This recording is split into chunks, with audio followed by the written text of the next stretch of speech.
Boa noite, boa noite. Que alegria nós podemos estar aqui presencialmente dentro da Igreja Batista Regular Filadélfia. Nós temos aqui conosco já alguns irmãos e nós estamos realmente muito alegres porque é o primeiro culto que nós fazemos depois que essa pandemia iniciou.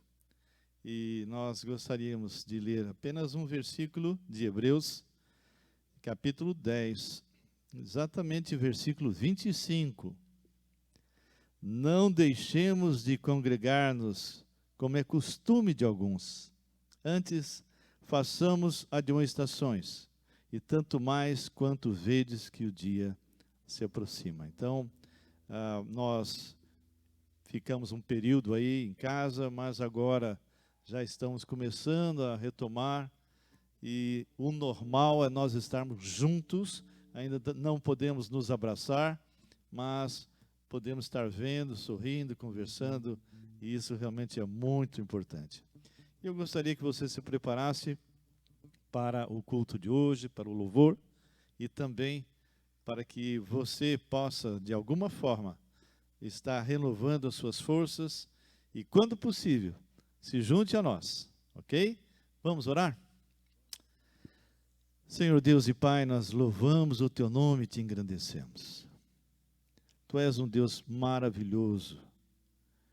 E colocamos agora este culto diante de Ti, seja com louvor, com adoração, seja com o Teu servo que vai ministrar a Tua santa palavra. E aqueles que estão em casa, Senhor, possam também estar usufruindo dessa mensagem. E Deus, pedimos as Tuas bênçãos, que o Senhor nos guarde, o Senhor nos proteja, e que essa retomada seja algo que venha a edificar vidas. Eu peço a Ti isso, no nome poderoso do Senhor Jesus. Amém e amém. Que Deus os abençoe, e vamos adorar e louvar ao Senhor. Amém. Irmãos, vamos passar para um momento de louvor agora. Eu só gostaria de ler um versículo aqui, alguns versículos, na verdade. Está lá em Apocalipse, capítulo 4, versículo 8, diz assim, está falando sobre os serafins, né, os anjos. Cada um deles tinha 6 asas, e era cheio de olhos, tanto ao redor como por baixo das asas. Dia e noite repetem sem cessar, Santo, Santo, Santo é o Senhor, o Deus Todo-Poderoso, que era e que há de vir.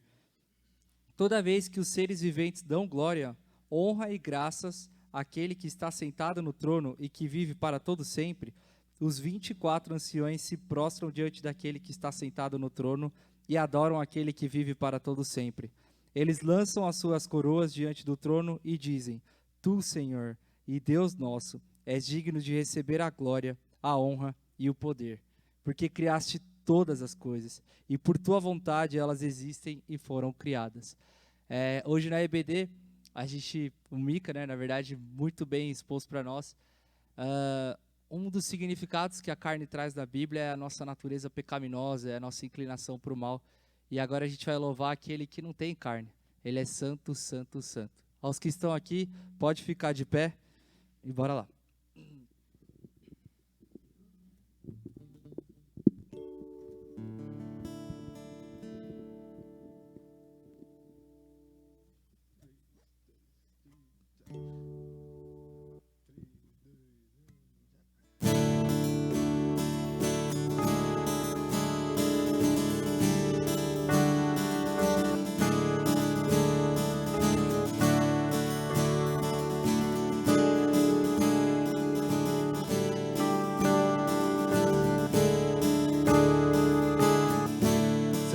Santo, poderoso, quer e que há de vir.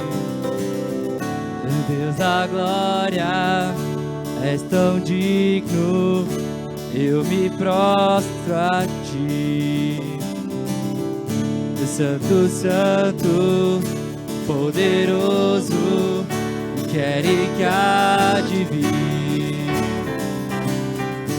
Deus da glória, és tão digno, eu me prostro a Ti. Santo é o teu nome em todo lugar. Reto é teu querer de graça e paz. Tudo que tens feito é justo e bom. Santo, Santo Deus, tu és. Santo, Santo Deus, tu és.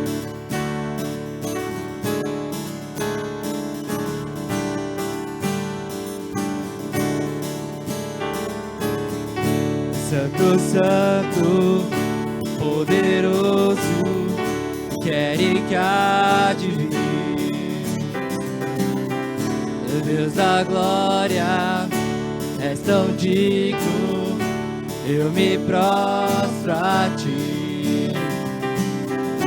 Santo, Santo, poderoso, quer e que há de vir. Deus da glória, és tão digno, eu me prostro a ti. Santo é o teu nome em todo lugar. Reto é teu querer de graça e paz. Tudo que tens feito é justo e bom. Santo, Santo Deus, tu és. Santo, Santo Deus, tu és. A honra, a glória pertencem a ti. O poder e o saber são teus. A honra, a glória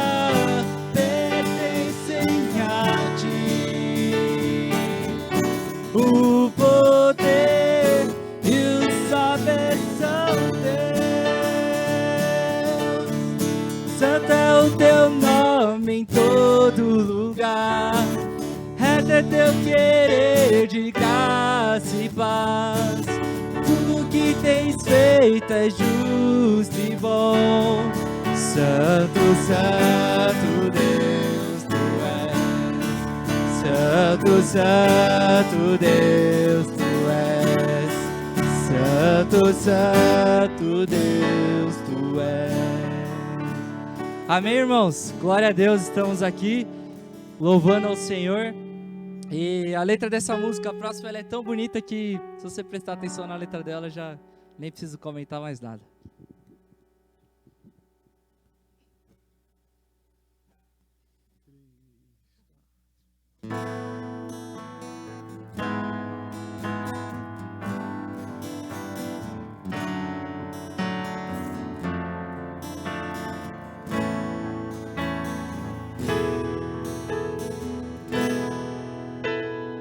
Rei dos seis consagrados, tudo o que sou,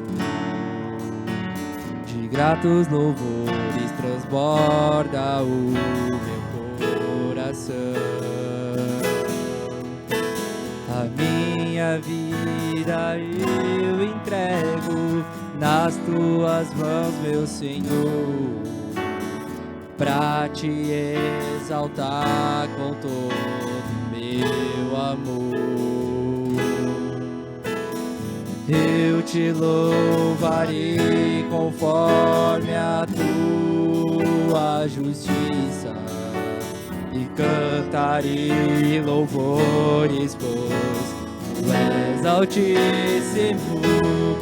Celebrarei a ti, ó Deus, o meu viver. Cantarei e contarei as tuas obras, pois por tuas mãos foram criados terra, céu e mar e todo ser que neles há. Toda a terra celebra a ti com cânticos e júbilo, pois tu és o Deus Criador.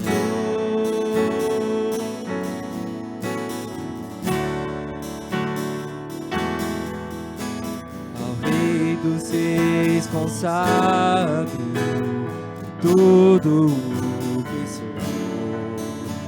De gratos louvores transborda o meu coração. A minha vida eu entrego nas tuas mãos, meu Senhor, pra te exaltar com todo meu amor. Eu te louvarei conforme a tua justiça e cantarei louvores, pois tu és altíssimo. Celebrarei a ti, ó Deus, com meu viver. Cantarei e contarei as tuas obras,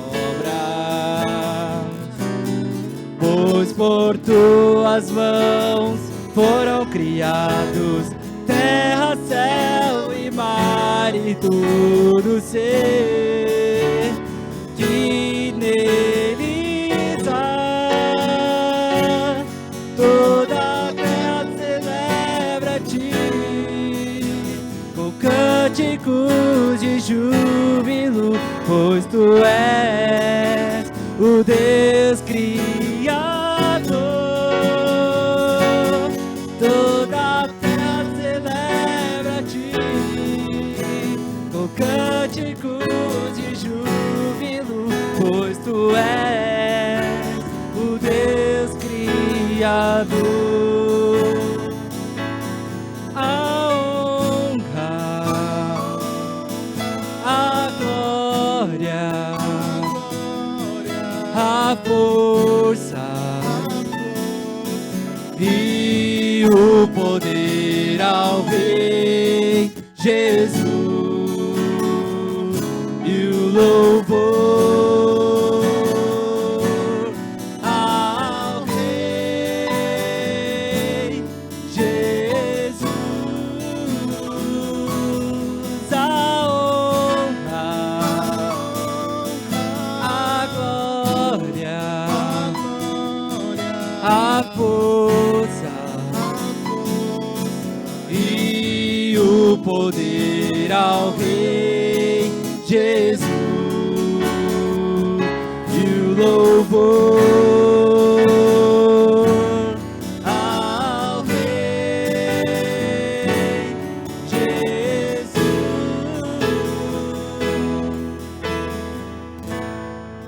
Amém, irmãos?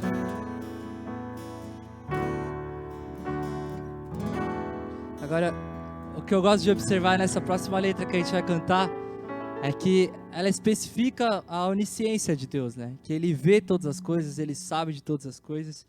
E o interessante é que ela começa falando que a gente não pode esconder nada do Senhor. Isso deveria ser um motivo da gente estar desesperado, porque mostra a nossa pecaminosidade, a gente não consegue esconder, justificar de Deus.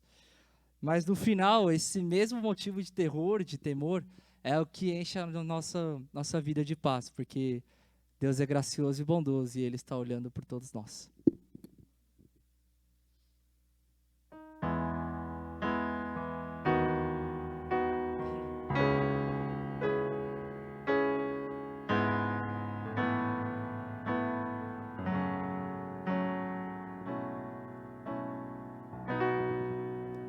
Teus olhos revelam que eu nada posso esconder, que não sou nada sem ti, ó fiel Senhor. Tudo sabes de mim, quando sondas meu coração, e tudo podes ver bem dentro de mim. Leva minha vida a uma só verdade. Quando me sondas, nada posso ocultar. Sei e não me dê idade leva minha vida mais além do que eu posso imaginar.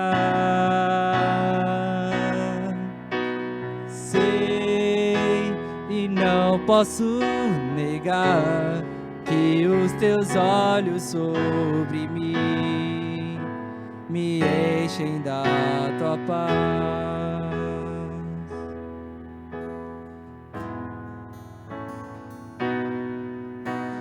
Teus olhos revelam que eu nada posso esconder, que não sou nada sem ti. Confia ao Senhor, tudo sabes de mim. Quando sondas meu coração, e tudo podes ver bem dentro de mim. Leva minha vida a uma só verdade, e quando me sondas, nada posso ocultar. Sei que a tua fidelidade leva minha vida mais além que eu possa imaginar. Sei e não posso negar que os teus olhos sobre mim me enchem da tua paz. Que os teus olhos sobre mim me enchem da tua paz. Que os teus olhos sobre mim me enchem da tua paz. Eu sou uma pessoa que eu não gosto muito de improviso, mas eu gostaria de cantar só o refrão com a igreja. Eu queria ouvir a gente cantando aqui, tá muito gostoso. Lá ali no sei, só dá a primeira nota aí do sei, por favor. 1, 2, 3. Sei que a tua fidelidade leva minha vida mais além do que eu posso imaginar. Sei que não posso negar que os teus olhos sobre mim me enchem da tua paz. Que os teus olhos sobre mim me enchem da tua paz. A última. Que os teus olhos sobre mim me enchem da tua paz. Obrigado, irmãos. Senhor Deus, é muito bom poder estar aqui em comunhão de novo, ainda que parcial, ainda que tenha muita gente em casa. Estamos orando, sabendo que tudo que o Senhor faz é bom, tudo que o Senhor faz é justo, e nós confiamos até mesmo no meio desse caos, ainda assim o Senhor é bom, ainda assim o Senhor é santo, maravilhoso, e queremos agradecer o privilégio da igreja finalmente poder estar aqui, Deus, ainda que parcialmente, mas com aquele gostinho que a gente tanto ama, Senhor, que o Senhor tanto nos dá prazer. Que possamos nos reunir como corpo novamente, num tempo não muito distante, se for da Tua graça, Deus. Para que possamos entender o plano que o Senhor trouxe para nós, a redenção de Cristo Jesus, a unidade que o Espírito Santo traz com o corpo, Deus. Que possamos olhar para o nosso próximo, nosso irmão, como alguém que foi justificado pela Tua graça também. Que possamos praticar as Tuas leis, mas a principal delas, que é amar o Senhor acima de todas as coisas. E a segunda, que é amar o próximo como a Ti mesmo, Deus. Que o Senhor nos ensine assim, nos ensine como igreja. E mais uma vez, Deus, nós só temos a agradecer pelo privilégio de estarmos voltando. Em nome de Jesus, amém.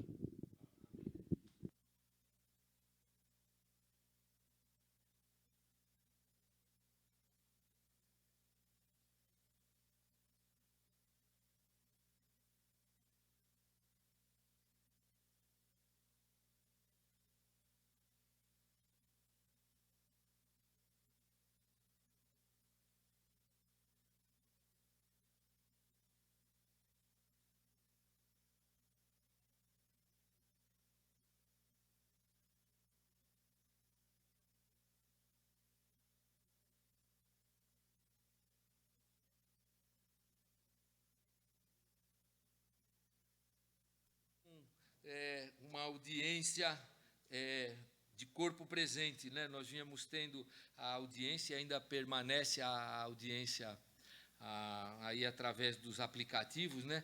E é uma grande bênção. Eu estou muito feliz de poder estar aqui, vendo todos vocês que estão presentes aqui. É uma bênção também, é uma bênção ter irmãos nos assistindo, nos vendo, recebendo essa mensagem pelo aplicativo. Antes de nós irmos para a mensagem, eu quero dar alguns pequenos avisos aqui, os comunicados. Os nossos irmãos, a Lucélio, Antônio Carlos e as crianças, né, a Catarina e o Diogo, eles vão retornar para a Bahia na próxima terça-feira. Então, se alguém ainda pretende ter algum contato, tem necessidade de estar com eles, você tem aí um tempo exíguo, aí curto, talvez a segunda-feira, quem sabe um pedaço da terça. Então, estou passando para vocês a informação aqui. Segunda coisa, na semana que passou, nós tivemos no dia 15 o Dia dos Professores. Então, embora nós tenhamos colocado em redes sociais aí mensagens parabenizando os professores, eu quero dar tardiamente um parabéns especial a todos os professores, e tem muitos aqui na igreja, inclusive eu na minha casa tenho meus dois filhos são professores, não é? Então, uma bênção isso aí. E também destacar que hoje é dia do médico. Então, nós temos o Marco Guaraldo, o filho dele, o Daniel, que é médico, irmãos nossos médicos, doutor Renan, a Mônica, que faz aniversário hoje, Nelson Aquino, já foram membros dessa igreja. Então, um alô especial para essa galera de branco aí, que também sempre nos socorre, nos ajuda. É uma bênção ter esses irmãos queridos próximos de nós. Aproveito para informar que o Daniel Guaraldo está assintomático. Eu confirmei hoje de novo com o Marco, ele está bem, graças a Deus. Ele não foi afetado pelo Covid, embora tenha aí sido abraçado pela coisa, né? Mas graças a Deus ele está bem e assintomático. Também quero deixar aqui uma mensagem em nome da igreja de condolências para a Giovana Tamashiro. O pai dela faleceu ontem à noite. Ele não estava bem, teve algum problema de saúde, não sabemos ao certo. Então, vai uma mensagem aí de condolências para a família, para todos os enlutados, que Deus possa levar um conforto, um consolo, que nós sabemos só Ele pode dar nestas horas. Muito bem, isso posto, eu quero fazer aqui comentar alguma coisa particular minha, enquanto pastor, um dos pastores aqui da igreja.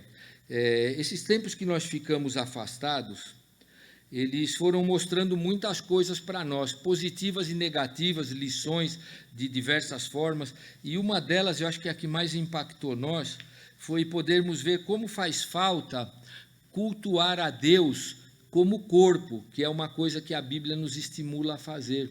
Então, a existência da igreja local, ela tem esse caráter corporativo, ela precisa existir dentro da comunhão, e a gente ficou privado muito tempo de poder fazer um culto como esse que a gente está retomando. Então, eu gostaria que, talvez, que a principal lição que a gente possa tirar como membros desta igreja ao final disso tudo, não as lições individuais, talvez, mas como corpo, é que a gente precisa valorizar, talvez, mais a igreja. Boa parte de nós precisamos melhorar a qualidade do nosso serviço como membros da igreja que desempenham ministérios. Nós precisamos viver igreja de forma mais intensa. Então, que a gente possa sair minimamente com essa lição dessa pandemia, e quando a gente puder retomar mesmo todo mundo junto, que a gente possa ter uma igreja mais vibrante, que valorize mais os relacionamentos, que considere que é um privilégio poder receber um ministério do Senhor para desempenhá-lo. Eu gostaria que a gente pudesse ser, usando uma expressão da moda, turbinado por algum pensamento nesse sentido, que pudesse mover o nosso coração para que a qualidade do servir a Deus seja melhor. Eu gostaria muito que isso ficasse em nós ao final de todas estas coisas. Então, postas estas coisas, eu quero partir para a mensagem que eu gostaria de compartilhar com vocês, e eu quero tentar, pela graça de Deus, estabelecer uma relação que a gente pode encontrar em alguns âmbitos da nossa vida entre imagem e realidade. Então, normalmente, quando nós falamos de uma imagem, né, e essa palavra pode ter vários significados diferentes, mas a gente tem em mente assim, sempre uma representação, uma reprodução, uma imitação de alguém ou de algo. E a nossa própria mente, ela é totalmente icônica nesse sentido. Nós trabalhamos, a nossa mente trabalha por imagens. Então, se eu começar a citar aqui nome de pessoas, de objetos, de frutas, de cidade, tudo isso vai remeter a mente da gente a imagens que vinculam aí as palavras, o significado delas, àquilo a respeito do que se fala, né? E algumas ideias interessantes sobre isso são, por exemplo, os logotipos. Você sai andando na cidade, você vê de repente uma placa vermelhona desse tamanho com M amarelo no meio. Você viu a imagem, já sabe, não precisa falar o que é. Você vê um aparelho que tem uma maçã faltando um pedacinho que deram uma mordida, você já sabe qual é a marca. A imagem comunica uma realidade. E nós vemos isso em diversos lugares aí, não é? Monumentos, por exemplo, você passa próximo do monumento lá do Ibirapuera, você sabe que o monumento está remetendo à Revolução Constitucionalista de 32, a imagem comunica a ideia, isso é muito interessante. Agora, é bom a gente lembrar um outro aspecto também das imagens, elas também determinam comportamentos. É interessante esse tipo de comunicação que a gente estabelece. Você está andando com o teu carro aqui e vê uma placa que você já sabe que ela representa proibido fazer conversão à direita. O que você faz? Você não vira à direita, a menos que você seja um mau motorista, indisciplinado, mas a imagem, ela determina comportamento. Então, o ser humano se comunica com esse tipo de característica, não é? E, de alguma forma, imagens, e é o que eu queria consolidar bem, imagens remetem diretamente às coisas representadas. Em geral, uma imagem, ela comunica uma ideia pronta de alguma coisa que a gente pode ter, né? Elas estabelecem esses vínculos com a realidade. E a gente vai fazendo isso de forma até automática, mas as imagens estão falando com a gente o tempo todo. Com isso em mente, eu quero convidar você a abrir a sua Bíblia, lá no Evangelho de Marcos, no capítulo 12. Evangelho de Marcos, capítulo 12. Eu vou ler os versos de 13 até 17. 5 versos nós vamos ler aqui. Eu vou passar a leitura, então. E enviaram-lhe alguns dos fariseus e dos herodianos para que o apanhassem em alguma palavra. Chegando, disseram-lhe: Mestre, sabemos que és verdadeiro e não te importas com quem quer que seja, porque não olhas a aparência dos homens. Antes, segundo a verdade, ensinas o caminho de Deus. É lícito pagar tributo a César ou não? Devemos ou não devemos pagar? Mas Jesus, percebendo-lhes a hipocrisia, respondeu: Por que me experimentais? Trazei-me um denário para que eu o veja. E eles lhe o trouxeram. Perguntou-lhes: De quem é esta efígie e inscrição? Responderam: De César. Disse-lhes então Jesus: Dai a César o que é de César e a Deus o que é de Deus. E muitos se admiraram dele. Então, um dos episódios, né, que nós encontramos na Escritura, onde nós vemos Jesus ali fazendo enfrentamento de situações, né? Qual que é o ambiente onde acontece, o que está ao redor dessa cena que nós vemos aqui na Escritura, né? Uma coisa importante da gente saber é que os romanos estavam no poder nos dias de Jesus e a máquina de guerra romana era poderosíssima. Os romanos tinham um exército devastador, diferente do tempo anterior de Alexandre o Grande, onde o forte era a estratégia. Para os romanos, o forte era uma boa preparação dos seus soldados e uma quantidade grande de soldados e sempre em prontidão. Então, manter muitos soldados em prontidão custava muito dinheiro. Custava muito dinheiro manter essa máquina de guerra que os romanos tinham lá. Então, para poder sustentar estas coisas, Roma estava exigindo cada vez mais impostos. E isso, claro, dos povos conquistados, como toda a Palestina, a Judéia lá, e todos tinham que, então, pagar os seus impostos aí. Interessante que a gente vai ver quando há o censo que é mandado por César Augusto, nós vemos Lucas registrar que Quirino manda fazer um censo, José e Maria vão até a sua cidade natal para deixar o seu nome registrado lá no censo, porque Roma estava fazendo uma reformulação e contagem das pessoas exatamente para poder controlar melhor quem estava pagando impostos e quem não estava. Então, o furor arrecadatório não é alguma coisa própria assim da contemporaneidade dos nossos dias. Isso já existia lá atrás, então Roma fazia essas exigências. E ao redor, o caldo cultural que cercava todas aquelas coisas, nós encontramos na Escritura vários partidos, ou políticos, ou religiosos, ou político e religioso simultaneamente. Talvez nenhum deles era puramente religioso ou puramente político. Todos eles tinham influências do período interbíblico, lá desde o tempo dos Macabeus e daquelas coisas todas, não é? Então, nós encontramos aqui, no verso 13, Jesus foi interpelado por fariseus e por herodianos. Interessante eles estarem juntos lá interpelando Jesus, porque eles eram inimigos entre si. Os herodianos davam apoio a Roma, os fariseus não davam apoio a Roma, eles eram inimigos de Roma. Mas percebe quando é para atacar a gente, quando é para ser contra, até as coisas ruins se juntam, né? Então é o que estava acontecendo aqui, fariseus e herodianos, esses partidos políticos e religiosos, e o que eles estavam tentando fazer? Desqualificar o ministério de Jesus. Então, eles estavam usando um subterfúgio que em diversos momentos eles usaram, que era preparar alguma armadilha para expor Jesus a alguma contradição ou alguma coisa que de alguma forma falasse contra os poderes estabelecidos para poderem desqualificá-lo.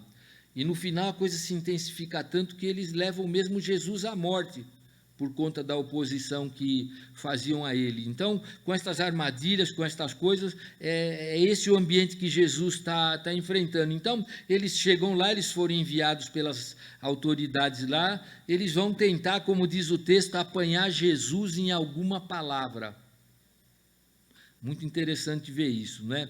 Muito bem, verso 14 diz: chegando disseram-lhe, mestre, sabemos que és verdadeiro e não te importas com quem quer que seja, porque não olhas a aparência dos homens, antes, segundo a verdade, ensinas o caminho de Deus. Então percebe que eles chegam bajulando, de forma dissimulada. Isso aqui que eles estão falando não é porque eles morriam de simpatia por Jesus, mas eles estão ali tentando, achando que eles poderiam inflar o ego de Jesus, talvez de alguma forma, levantar a bola dele, como a gente diz popularmente, e ele iria talvez pegar uma carona ali na conversa e vir a tropeçar nas palavras. Então eles chegam com essa malícia aí, na verdade eles estavam lá como lobos em pele de cordeiro. Essa era a atitude com a qual eles estavam lá. Muito bem, então eles fazem a pergunta, não é? É lícito pagar tributo a César ou não? Devemos ou não devemos pagar? E aqui a pergunta é capciosa, porque a pergunta trazia aqui um dilema, né? Um dilema é quando nós temos duas possibilidades para uma questão e as duas são igualmente ruins e nós precisamos fazer uma escolha. Isso é um dilema. Se Jesus vai dizer que sim, categoricamente, e falar alguma coisa que pudesse ser muito simpática aos impostos, ele ia ser considerado um traidor do povo e iria comprometer o seu ministério. Então, ele precisaria escolher muito bem as palavras e o que ele deveria responder. Por outro lado, se ele diz não, se ele fala alguma coisa que pudesse ser ofensiva ou crítica acerca dos impostos, eles iriam apanhar e falar: olha, você é inimigo de Roma, você é inimigo dos impostos, você é inimigo do poder estabelecido aí, e você pode sofrer, então, uma punição, até mesmo prisão. Então, percebam que a coisa era capciosa aí, foi jogada aí para Jesus. Ele não podia dar uma resposta simples, talvez direta, muito curta, porque de alguma forma ele iria se comprometer negativamente com com o que estava sendo proposto a ele lá. No verso 15 diz a Escritura: mas Jesus, percebendo-lhes a hipocrisia, respondeu: por que me experimentais? Então, Jesus estava ciente do que estava acontecendo lá, e ele vai contestá-lo de forma sábia, como sempre Jesus fez, respondendo a todos os questionamentos quando ele foi contestado ou interpelado por alguém. E ele então vai falar o seguinte para eles na segunda parte do verso 15: trazei-me um denário para que eu o veja. Então ele pede para que traga uma moeda a ele, um valor estimado mais ou menos no valor do trabalho braçal de um homem daquele tempo. O pessoal tenta fazer assim estimativas em dólar de quanto valia, eu não confio em nenhuma. Eu não sei quanto se ganhava aquele tempo, está uma realidade meio distante. O fato é que havia uma moeda que se usava para pagar um dia de trabalho, e Jesus pede para trazer esta moeda para ele, não é? E seguindo então o texto, verso 16 diz: e eles lhe o trouxeram, perguntou-lhes, de quem é esta efígie ou essa imagem e inscrição? Responderam: de César. Então olha o que Jesus faz, ele pega aquela moeda, essa moeda, como todas as moedas do tempo do Império Romano, tinha um carimbo ali de uma fisionomia do imperador. O imperador aqui a essa época era Tibério César, e a moeda não só trazia ali a imagem dele, mas também trazia alguma inscrição que remetia a figura de César a uma divindade. Então isso é o que tinha naquela estampa, mas fundamentalmente estava ali, o que você podia identificar imediatamente ao ver, era a imagem de César, a imagem do imperador. E aí o que Jesus faz?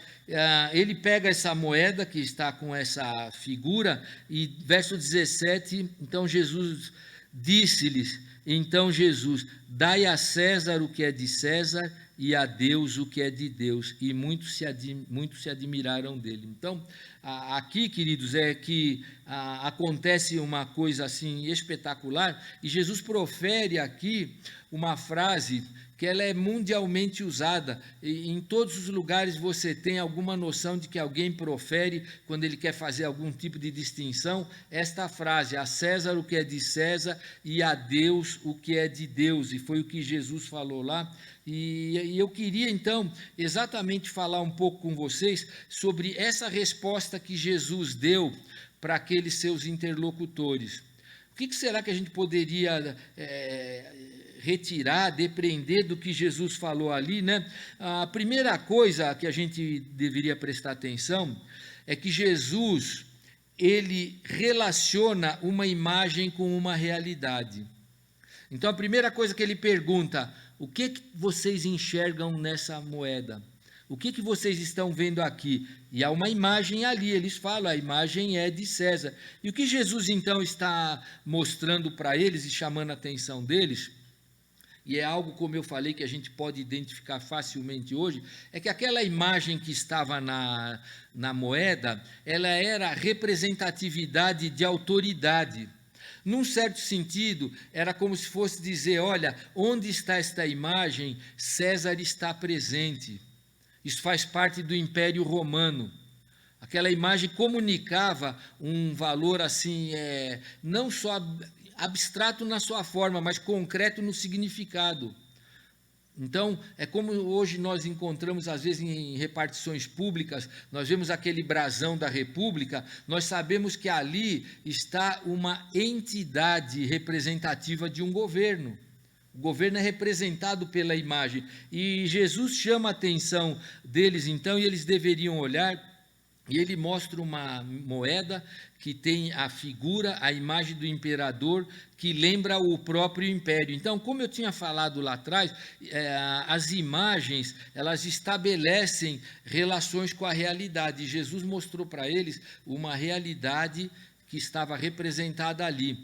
A moeda tem a figura do império, de quem manda, de quem estabelece as coisas. Essa é a figura que está aí. Então, não só isso, mas Jesus está afirmando também que por trás daquela figura, daquela imagem de César, a gente deveria perceber que há uma autoridade para a qual nós devemos obediência. a uma autoridade. Então, quando nós ouvimos alguma coisa do tipo hoje falar, olha, haverá um cerimonial, sei lá, na presidência da República. A presidência da República é o quê? Bom, ela pode ter um endereço, um lugar onde pessoas se reúnem, mas a gente sabe que há uma estrutura de poder. O próprio presidente, ele é uma pessoa, mas ele é um representante de poder. E César, naquela moeda, era um representante do poder, eles deveriam lembrar-se sempre disso, e porque, inclusive, deviam obediência, lealdade a César. Então, o que Jesus faz ali, queridos, num primeiro momento, na verdade, ele está afirmando que é sim legítimo e justo pagar o imposto para um governo que provê para aquele povo proteção e vida estável. Então, eles viviam naqueles dias a chamada Pax Romana. Então, por conta daquela máquina de guerra que eu falei, daquele exército poderoso que Roma tinha, Roma propiciava para os cidadãos que estavam dentro do Império Romano paz, boas estradas, água. Os aquedutos romanos são famosos, duram até hoje. Boas estradas, estabilidade.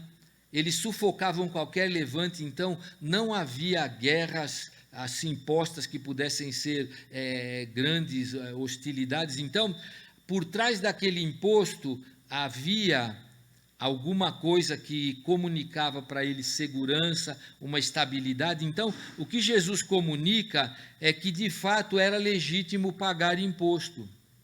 É o que Jesus fala. Então, vocês têm que dar a César o que é de César. Não é César que está no poder? Quem vocês identificam na moeda? O poder. Ao poder vocês devem obediência. Então, não de forma tão direta, mas de uma forma bastante bem elaborada aqui, o que Jesus está comunicando é que era, sim, legítimo e justo pagar os impostos para o império. Isso porque, debaixo da autoridade do imperador, eles recebiam uma contrapartida, os benefícios todos, conforme nós falamos, eles tinham liberdade religiosa numa grande medida, aquela estabilidade civil e tudo mais.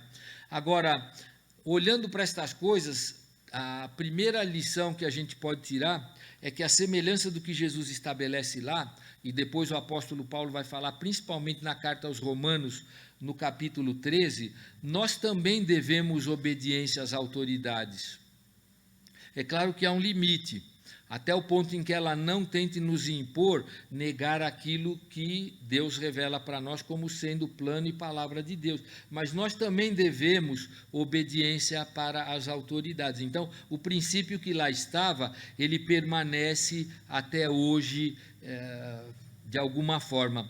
Agora, há um porém interessante para a gente perceber na fala de Jesus, principalmente lá no verso 17, e que não estava sendo observado ali, é que, na verdade, tanto os fariseus como os herodianos, eles estavam omitindo ou negligenciando que em Jesus também havia uma relação de autoridade. E é o que Jesus está colocando. Em Jesus há uma relação de autoridade. E como ele mostra isso? Dizendo que não só nós devemos dar a César o que é de César, mas também dar a Deus o que é de Deus. Ele estabelece as duas pontas disso. E talvez por isso, por eles negligenciarem estas coisas, eles estavam provocando e tentando desqualificar Jesus. Então, num certo sentido, Jesus é o próprio Deus que estava ali na presença deles, sendo provocado por eles. O que Jesus era ali? Uma imagem representativa do próprio Deus. Ele era o Deus conosco. Então, assim como naquela moeda havia uma imagem que remetia a César e a todo o poder de César, Jesus estava ali como uma imagem representativa de toda a deidade, realizando seu ministério e sendo confrontado pela astúcia daqueles homens.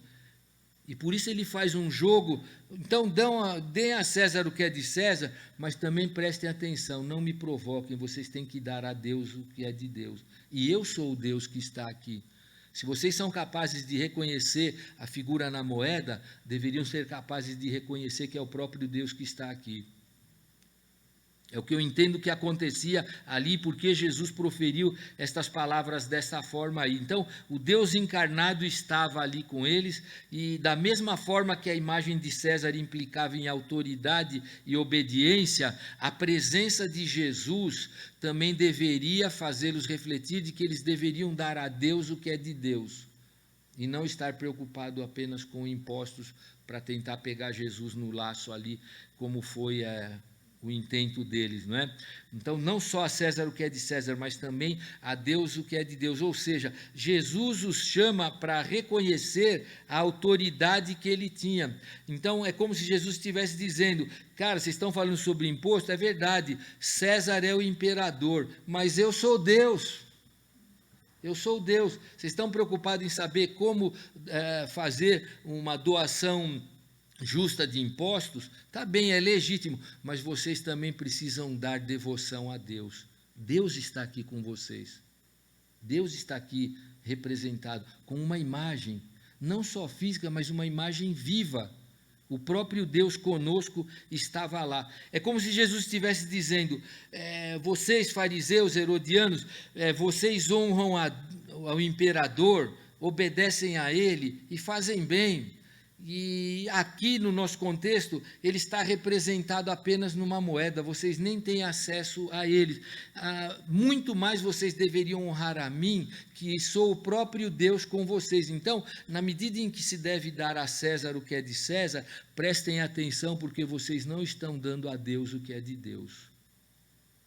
É assim que Jesus responde essa questão. Há uma representação do próprio Deus na frente deles, mas vivo, encarnado, que eles não estavam percebendo, não é?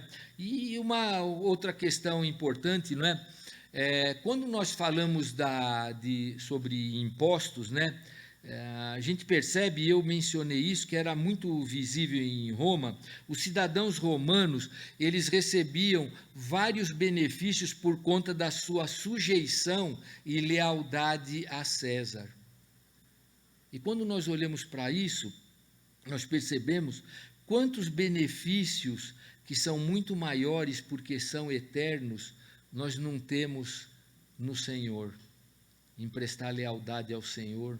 Então, se de alguma forma a gente pode olhar e vai perceber que o imposto talvez entrega alguma coisa para nós, ele nos presta algum serviço, alguma benemerência, alguma beneficência de alguma forma, luz, esgoto, essas coisas, verdade, o imposto traz alguma coisa aí. Agora, quando nós olhamos para Cristo, o que Cristo nos dá? Cristo nos dá a vida eterna. Então, quando Jesus estabelece que a gente deve olhar para estas coisas e colocá-las de uma forma que ele propôs aos fariseus e aos herodianos, todas estas coisas estão por trás. E o que Jesus está colocando olha, de fato, vocês querem saber sobre os impostos, estão tentando me dar uma rasteira aqui. Sabe o que eu acho? Eu acho que se vocês têm um governo sobre vocês, se vocês o reconhecem, se vocês são capazes de ver que até a própria imagem dele está numa moeda, quanto mais vocês não deveriam ser fiéis e devotos e entregar a Deus o que é de Deus.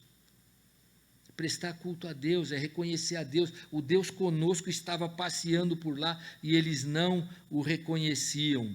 Então, Jesus procura mostrar que há essa relação, onde a imagem representa ali uma realidade. Devemos dar a César o que é devido a César, mas também devemos dar a Deus, através de Jesus, aquilo que é devido a Deus. Essa é a relação que Jesus está propondo lá, a meu ver, e quando ele fala essa frase tão singular, para dar a César o que é de César, e a Deus o que é de Deus, ele fala de lealdade e de obediência. Num certo sentido, hoje, nós damos a César o que é de César, quando nós obedecemos às autoridades através da Constituição e das demais leis que o país estabelece. Então, a gente procura ser fiel e dar a César o que é de César. Nós obedecemos às leis de César, não é? Senão até punição, tem coisas terríveis aí que podem acontecer. Agora, da mesma forma, nós precisamos estar atentos, porque quando nós obedecemos ao Senhor e à sua palavra, nós estamos dando a Deus o que é de Deus. Então, nós damos a César o que é de César quando obedecemos às leis do país, as leis que regem as coisas. Mas nós damos a Deus o que é de Deus quando obedecemos aquilo que a palavra de Deus estabelece.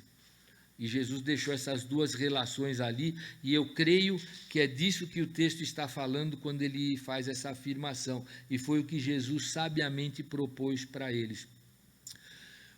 Uma coisa importante para aqueles tempos e para aquele ambiente era poder ser um cidadão romano. Havia muitas garantias, como eu falei. Mas quando nós olhamos para o contexto do verso 17 como um todo, nós percebemos que a coisa mais importante que pode haver para nós é ser um cidadão do reino, é ser um cidadão do céu, é ser alguém que pertence a Deus. A gente percebe hoje, né, o pessoal tem algumas facilidades hoje que nós temos, né, escolhido lugares melhores para morar, onde tem mais benefícios, sei lá, tem lugares melhores que talvez aqui o nosso velho Brasil para se viver, não é? Porém, mais importante do que procurar um lugar que possa nos dar um padrão de vida bom dentro da esfera das coisas de César, é a gente procurar estabelecer uma relação correta com Deus para poder estar afirmando a nossa pátria celeste, a nossa condição de cidadão de um reino celeste. Isso vale mais do que, estar talvez se mudando para algum lugar para buscar algum novo Eldorado, algum novo paraíso. Mais importante do que, vou usar a gíria aí da molecada, estar bem na fita com César, é estar bem na fita com Deus. A gente deve dar a César o que é de César, mas sem esquecer que nós devemos dar a Deus o que é de Deus. Então, olhando para isso, a gente percebe que aquela moeda, quando Jesus mostra, ela fazia uma ponte entre o cidadão e o império, que era o poder vigente. E da mesma forma, nós olhamos, Jesus e a sua palavra estabelecem uma ponte entre nós e o Pai, entre nós e o céu. Estabelecimento de pontes, um simbolismo que Jesus usa ali, mas que vem carregado de uma mensagem que ela deve chamar a nossa atenção e que, infelizmente, não sabemos, não chamou, né? Porque o texto diz que eles se admiraram, mas nem por isso deixaram de hostilizar Jesus depois disso. Mas Jesus está colocando as coisas nesse sentido. Nós precisamos dar a Deus o que é de Deus. Agora, há algo importante para a gente refletir sobre isso, né, querido, sobre como isso pode nos afetar. Eu estou falando que Jesus, ele se coloca ali como a imagem do próprio Deus, em detrimento da imagem na moeda, não é, que aparecia lá, mas eu estou falando aqui da pessoa de Cristo revelada na palavra, não de alguma representação icônica, de alguma foto, de alguma estátua de gesso, de pau, não. Eu falo de Jesus e da imagem que ele oferece, mas como Cristo revelado na Escritura, como Jesus que nós conhecemos através da palavra. Então, isso que Jesus oferece lá, que era, na verdade, a si próprio, como alguém que poderia estabelecer pontes entre o homem e Deus, assim como havia uma representação icônica na moeda de César, é isso que eu estou falando que nós devemos nos apegar, e, nesse sentido, nós temos um privilégio que traz muitas bênçãos para nós, que é de poder conhecer e obedecer a Deus. Então, nós sabemos, a maioria de nós, eu creio, tem aprendido lições do tipo: você cumpre o seu papel na sociedade, você obedece às leis do lugar onde você está, e você não é molestado. Não é verdade? Não é assim que acontece? Graças a Deus, a polícia nunca bateu lá na porta de casa para procurar nada. Nada. E eu creio que na casa de nenhum de vocês. Agora, a gente vê aonde que a polícia bate. Na casa de quem anda desordenadamente. Então, da mesma forma como isso é uma figura das nossas relações com César, o mesmo acontece com o Senhor. Quando nós obedecemos ao Senhor e damos a Deus o que é de Deus, nós somos abençoados, queridos. Isso é uma maravilha, a gente poder ver e aprender essas coisas na Escritura e poder ter privilégio, poder contar com essa fonte de bênção que é a pessoa de Cristo. E a gente não pode negligenciar estas coisas de forma alguma. Então, o que a gente poderia pegar para refletir talvez um pouco mais, de uma forma demorada ao longo da semana, né? Nós que somos cristãos e temos procurado dar a Deus o que é de Deus, nós precisamos valorizar a palavra de Deus, o ensino do Senhor. O ensino de Deus é o que nos ajuda e capacita a poder dar a Deus o que é de Deus. Na carne nós não faremos isso. Nós precisamos valorizar a palavra, desfrutar do relacionamento com Deus. Queridos, isso é uma bênção. Isso é uma bênção. Se você hoje, como um cidadão brasileiro, pode andar em qualquer lugar, em qualquer parte do território, nós, como cidadãos do céu, nós podemos desfrutar de intimidade com o Senhor. Nós podemos ir até a presença do Senhor a hora que nós quisermos. Jesus ensinou, entra no teu quarto, sai da muvuca, vai num lugar tranquilo, você fala com Deus, você tem certeza que Deus está te ouvindo. Isso é maravilhoso. Isso é privilégio de cidadão dos céus. E a gente deve usar esses recursos que o Senhor disponibiliza para nós, não é? Apegar-se a Deus, caminhar com Deus, estar próximo dEle, viver igreja na comunidade onde estão aqueles que querem dar a Deus o que é de Deus, onde a gente caminha fazendo estas coisas aqui. Agora, se por acaso alguém nos ouve, ou está vendo, sei lá, pela internet, vai ver em outra ocasião, está caindo aqui, acho que travou.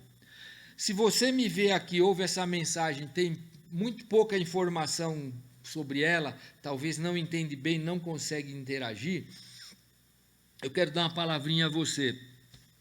A Bíblia nos afirma que todos nós somos pecadores, e por conta disso, nós estamos separados da nossa relação pessoal com Deus. É o que a palavra de Deus afirma. Quando nós não temos um relacionamento com Cristo, nós não conseguimos dar a Deus o que é de Deus. Nós precisamos ajustar algumas coisas antes. Então, eu quero desafiar você, se você não entende bem essa mensagem, eu quero desafiar você a procurar conhecer a Escritura e entender que nós somos pecadores, estamos separados de Cristo e que se nós morrermos sem Cristo, nós passaremos a eternidade na condição da nossa escolha, separado dele. Mas nós podemos reverter isso nos servindo da graça de Deus. Então, confesse o teu pecado a Jesus, peça para que Jesus entre na tua vida, peça para que Ele seja o teu Salvador, e você poderá aí religar a tua relação com o Pai, e pode então, a partir disso, dar a Deus o que é de Deus. É o que nós devemos fazer, é o que eu fiz há muitos anos atrás e muitos outros aqui fizeram, é ter paz de Deus no coração, porque temos uma relação ajustada com Ele. E podemos hoje não só dar a Deus o que é de Deus, mas receber de Deus o que é de Deus. Isso é maravilhoso. Então toma esse desafio. Você quer saber mais sobre isso? Fala com a gente. Fala com quem te indicou o YouTube, onde você achou essa mensagem, você vai saber mais. Agora, nós que somos crentes em Jesus, não é? Eu queria que essa mensagem pudesse, a partir da premissa de que nós temos uma relação direta com Deus, assim como os romanos tinham com o império, e reconheciam até por uma figura icônica, nós que temos essa certeza, que temos esses privilégios, que essa mensagem possa animar nossa vida, possa animar, trazer vigor para a nossa vida espiritual, para a nossa vida de trabalho, para os nossos relacionamentos interpessoais. Nós somos privilegiados, nós temos dado a Deus o que é de Deus e temos recebido dele também. Então, há um intercâmbio maravilhoso. Que essa mensagem possa encorajar a nossa vida nas nossas lutas. Então, tem irmãos com dificuldade, é enfermidade, é desemprego, é mais dia do que dinheiro no mês, tantas coisas que nos afligem. Então, que a gente possa se apegar a essa mensagem, se encorajar nas nossas lutas, que ela fortaleça a nossa fé, porque nós estamos lidando com verdades bíblicas. O Senhor é conosco. Que esta mensagem possa nos levar a priorizar, a anunciar Jesus, para que outros também possam estabelecer relação com Deus e dar a Deus o que é de Deus. Ali naquela ocasião, os fariseus e herodianos não podiam dar a Deus o que é de Deus, por isso Jesus os desafia a refletir. Não podiam, eram inimigos de Deus. E nós podemos, então, levar essa mensagem a outros, que essa mensagem possa nos desafiar a aprimorar a nossa vida de serviço a Deus. Queridos, tem ditados do mundo que são muito sábios. Água parada apodrece. Cristão parado, ocioso, que não serve a Deus, tende à deterioração também. Eu não vou ser tão cruel e falar o mesmo sobre a água, mas tende à deterioração. Vai se perdendo nos seus caminhos, no individualismo, não serve a ninguém, não participa dos mandamentos recíprocos, não interage no corpo e fica como um membro segregado, uma amputação. Não, nós precisamos servir a Deus, queridos, nós precisamos dar a Deus o que é de Deus, foi o que Jesus colocou ali. E também, por fim, buscar afastamento daquilo que nos leva a pecar. É o que nós devemos fazer para a nossa relação estabelecida com Deus. Eu acho que isso é um resumo do que a gente deve dar a Deus para continuar desfrutando das bênçãos que é caminhar com Deus. Queridos, é maravilhoso andar com Deus, é uma grande bênção. Então, que a gente possa endireitar as veredas, que a gente possa se apegar a essa verdade e desfrutar da alegria e do privilégio que é servir a Deus. Queridos, poder dar a Deus o que é de Deus é uma grande bênção. Então, dispõe o teu coração aí para ser propício a Deus, para se relacionar com Deus, para amar mais a Deus, caminha com Deus e nós vamos ser muito felizes com isso, podem ter certeza.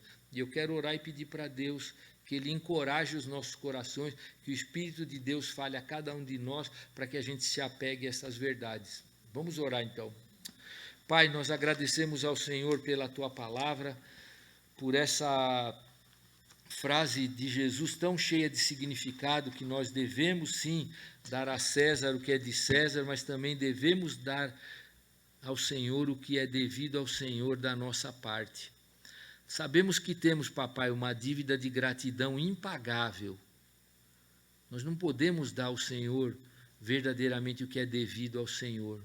Por outro lado, também podemos dar muitas coisas, sobretudo aquelas que brotam do nosso coração, porque nós queremos ter relacionamento com o Senhor, um relacionamento filial, de filhos que reconhecem que o Senhor é o nosso Deus, de que Jesus Cristo é o nosso Salvador, de que o Teu Espírito intercede por nós, caminha conosco, nos instrui na palavra.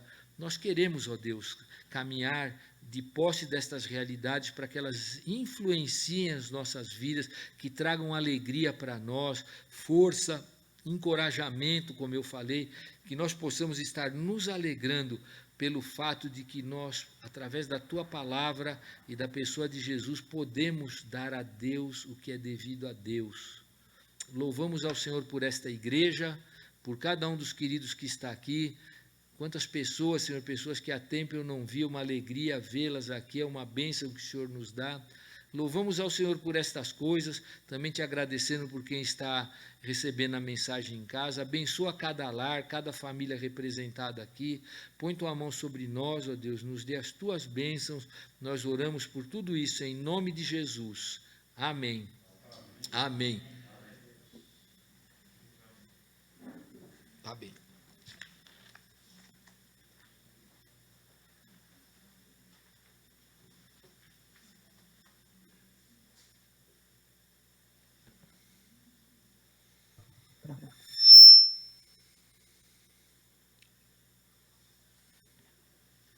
Vamos orar, irmãos. Estão me ouvindo? Sim. Então, vamos colocar diante do Senhor os nossos pedidos de oração como igreja. Senhor nosso Deus, nós te louvamos e agradecemos, Senhor, por essa palavra que ouvimos, que ela produza fruto em cada coração.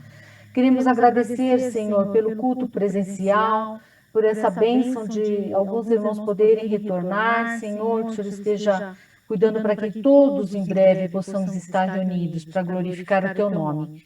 Pedimos pela saúde, meu Pai, para a restauração da saúde do Daniel Guaraldo, Dona Cleide, Edneia, um diagnóstico para o Murilo, Senhor. E pedimos pelo parto da Bianca que possa correr tudo bem, Senhor. Cuida também da gravidez da Pamela e da Priscila, papai. E apresentamos diante do Senhor os missionários, pedindo pelo sustento deles, Pai, por proteção, pela saúde de cada um, Pai. Abençoa os missionários.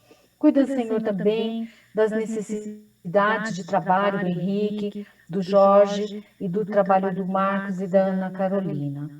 Pai, cuida também da proteção, Senhor, do Antônio Carlos e família no retorno a Salvador. Proteção aos professores do retorno às aulas presenciais, Senhor. Proteção, Pai, para o irmão da Antônia, Senhor, na sua casa e os seus familiares, que o Senhor possa estar guardando. E pedimos também pelo Leozinho, Senhor, que o Senhor esteja ajudando na adaptação das provas e das atividades que ele tem que realizar. Tudo isso, Senhor, nós somos gratos e pedimos no nome santo do Senhor Jesus. Amém. Amém. Que bênção de mensagem, hein? Espero que realmente vocês possam estar se apropriando e que nós possamos dar a Deus aquilo que é devido. E agora nós vamos estar encerrando e vocês que estão aí possam realmente abrir os seus fones e possam se cumprimentar, e nós vamos fazer a mesma coisa aqui, e que Deus abençoe a cada um de vocês. Uma ótima noite.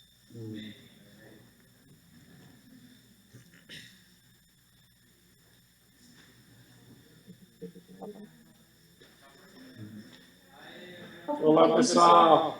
Boa noite. E aí, Gabriel? Beijão pra você, garotinho. Tchau, Marcão. Tchau, Rebeca.